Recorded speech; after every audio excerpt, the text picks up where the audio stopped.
அவர் யார் என்பதை அறிந்து கொள்ளுவதற்கு அவரிடத்தில் இருக்கிற மகத்துவங்களை அறிந்து கொள்ளுகிற ஒரு கிறிஸ்தவன் என்கிற ஒரு ஸ்தானத்தை நாம் அடைந்தவர்களாய் முதலாவது இருக்கப்பட வேண்டும். அவருக்குள் என்னென்ன இருக்கிறது என்பதை அறிந்து கொள்ளுகிற ஒரு ஞானமுள்ள கிறிஸ்தவனாக நம்ம இருக்கணும் முதல்ல. ஏன்னா நம்மளெல்லாம் ரொம்ப வித்தியாசமா தேவன் தேர்ந்தெடுத்திருக்கிறார். எத்தனையோ ஞானிகள் இருக்கலாம், அறிவுள்ளவன் இருக்கிறான், புத்திசாலிகள் இருக்கிறாங்க, வெற்றி பெற்றவர்கள் இருக்கிறாங்க. அவங்களெல்லாம் விட்டுட்டு உங்களையும் என்னையும் சேர்த்து வச்சிருக்கிறாரு. அப்போ ஒரு முன்னோக்கம் இல்லாம உங்களையும் என்னையும் சேர்த்திருப்பார்.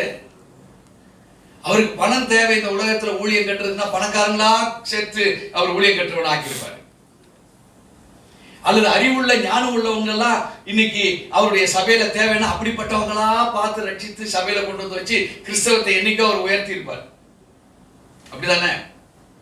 ஆனா நம்ம யாரு? நம்ம எல்லாருமே விழுந்து போனவ, உலகத்தால் கேவலம் என்று சொல்லி ஒதுக்கி விடப்பட்டவர்கள், அல்லது நம்மளை நாமே வஞ்சித்து வெற்றி பெற முடியலே என்று சொல்லி சூழ்நிலை சந்தர்ப்பங்களினாலே இருக்கிற நம்மை தேவன் தேர்ந்தெடுத்திருக்கிறார்.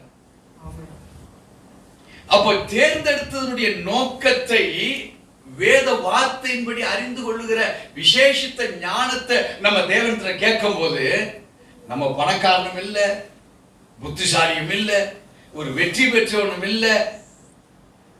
ஆனா நம்மளை ஏன் தேர்ந்தெடுத்திருக்காருன்னு அப்ப நம்மள புரிஞ்சுக்க முடியும். நல்லா கவனிக்கலாம். தேவன் உங்களிடத்தில் சகலவித கிருபையையும் பெருகச் செய்ய அவர் வல்லவராக இருக்கிறார். இத கான்செப்ட் யாரு பிடிச்சுக்கிறானோ அவன் பரலோகத்தினுடைய மகிமைக்காய் நாட்டப்பட்ட ஜீவ விருட்சகமாய் அவனை மாற்றுவார் ஆண்டவர்.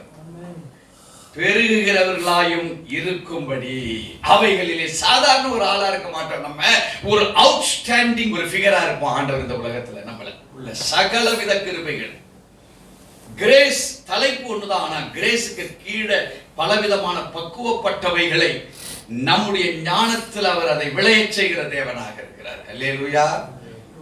அப்பதான் இந்த சரீரம் நல்ல நிலத்துல விதைக்கப்பட்ட விதையை உருவாக்குகிற சரீரமாய் நம்மளால மாற முடியும். தேவனை குறித்ததான அந்த அறிவை கேட்கிறவன், அவன் கொஞ்சமா கேட்டா கொஞ்சம் தான் அவனுக்குள்ள விதை இறங்கும், அதிகமா கேட்டா அதிக விதைகள் இறங்கும். அப்ப இவன் தான் தேவனிடத்துல கேட்கணும், ஆண்டவரே என்னை பெருக விதைக்க செய்கிற ஒரு நிலமாக, பயிர் நிலமாக என்னை மாற்றும் ஆண்டவரே. கேட்டு பாருங்க, இன்னையிலிருந்து உங்க லைஃப் வேற.